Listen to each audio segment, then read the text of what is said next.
जयपुर के साधकों को हमारा प्रणाम।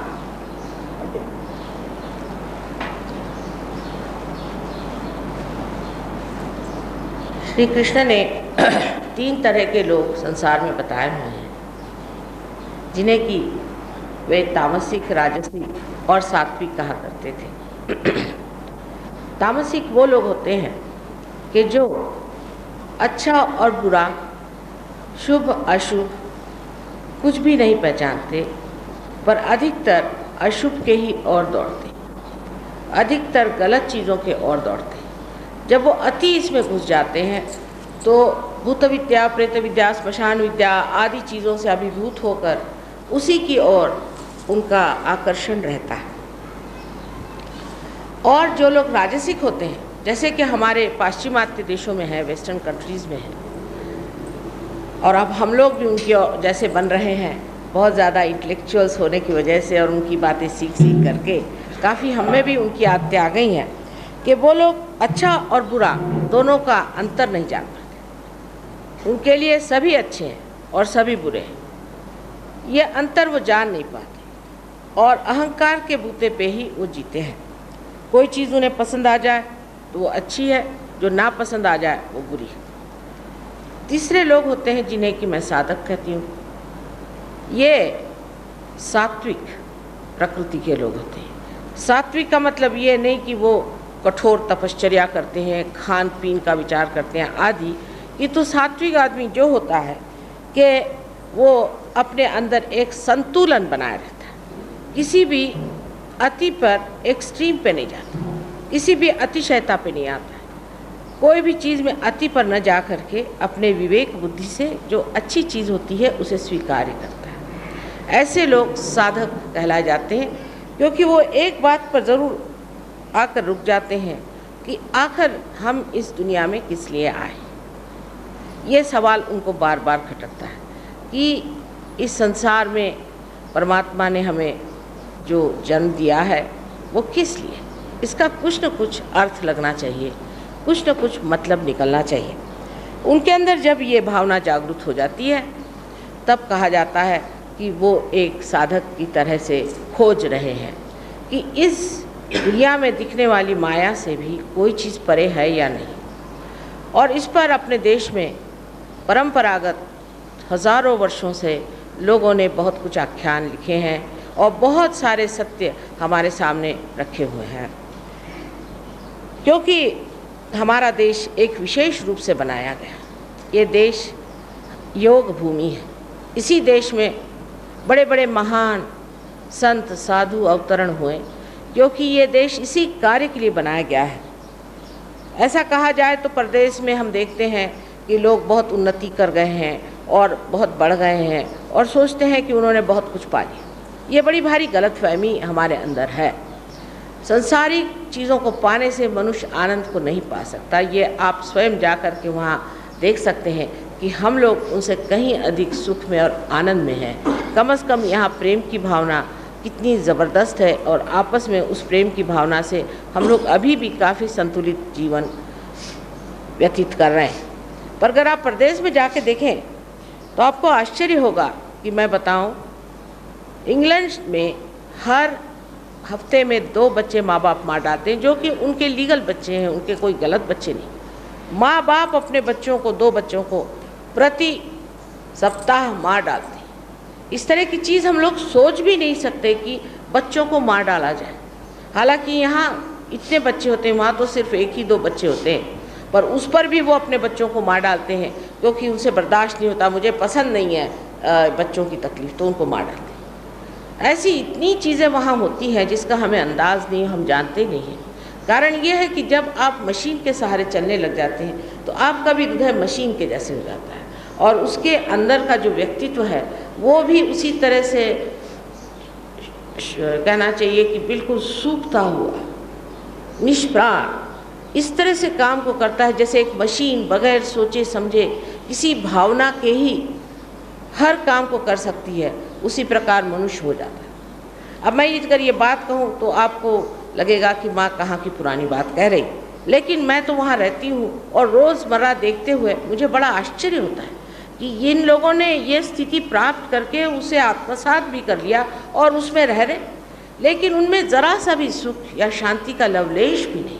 आप आश्चर्य करेंगे कि वहाँ कोई भी इंसान से आप बातचीत करिए तो पाइएगा कि वो इतना अंदर से अशांत है, इतना परेशान है कि हर आदमी वहाँ खोज रहा है कि इससे निकलने का कोई मार्ग होना चाहिए। और इसीलिए जहाँ हम सोचते हैं कि बहुत समृद्धि है, बहुत संपदा है, उस जगह में ऐसी हालत है कि लोग रात दिन ये सोचते हैं कि आत्महत्या कैसे की जाए। आपको पता नहीं कि स्वीडन, नॉर्वे और स्विट्ज़रलैंड, ये 3 देश बहुत समृद्धशाली हैं। और वहाँ से जब लोग मेरे पास आते हैं, जवान लड़के, जवान लड़कियाँ, बहुत छोटे, जिन्होंने अपनी ज़िंदगी में कोई भी आनंद नहीं उठाया, कोई भी सुख नहीं उठाया, वो जब आते हैं तो मैं देखती हूँ कि उनकी हालत ऐसी जैसे कोई शव की या प्रेत की हो।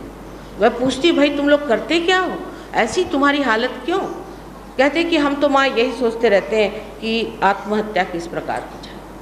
तो जो हम लोग दिमाग में ये बनाए बैठे हैं कि वो देश बड़ा उन्नतिशील है और हमको भी उनके जैसे उन्नति करनी है, तो मेहरबानी से थोड़ी देर के लिए हमको रुक जाना चाहिए। ये तो ऐसा देश है कि जो सारी ही चीज़ों को पूरी तरह से फलीभूत कर सकता है, लेकिन हमारी दृष्टि बाहर है, अंदर नहीं, हर मामले। वही हाल अध्यात्म का भी है।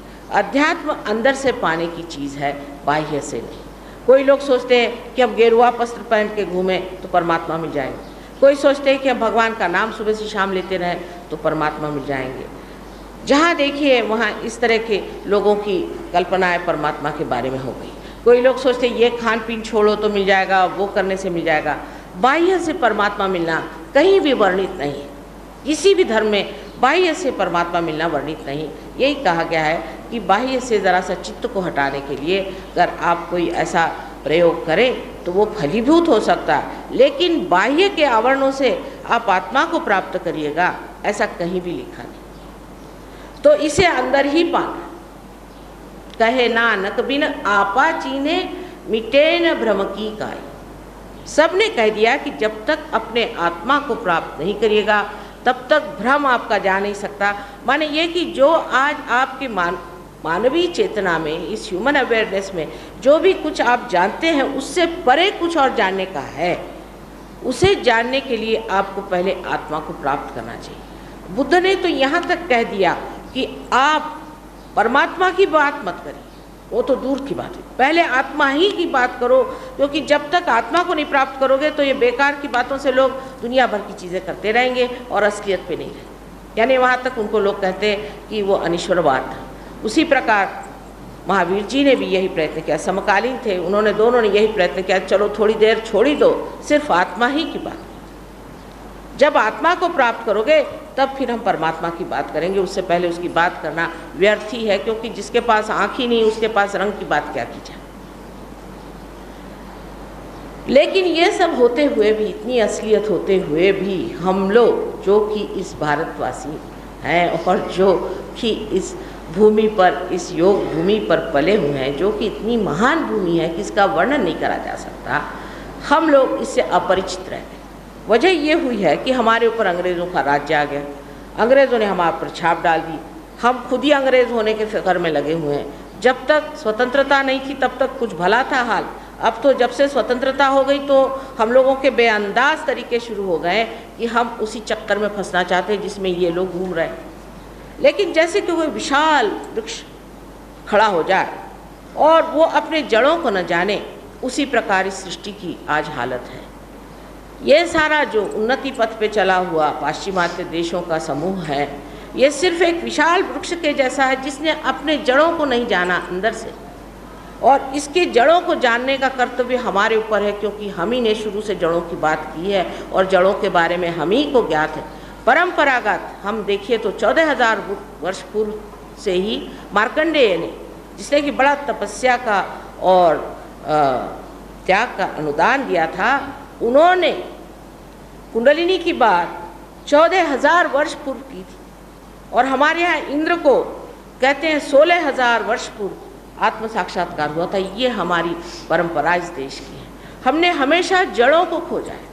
कोई भी आप संत साधुओं को देखिए जिन्होंने लिखा है, जिन्होंने भी इस पर लिखा है, यही कहा है कि अपने आत्मा को प्राप्त करो। लेकिन हम लोग उसमें भी एक चीज़ नहीं समझते हैं कि ये सहज है, सहज समाधि ला। कबीरदास जी कह गए सहज समाधि ला। सहज का मतलब ये है कि सह माने आपके साथ, ज माने पैदा हुआ, आप ही के साथ पैदा हुआ, ये योग का अधिकार आपके अंदर स्थित है।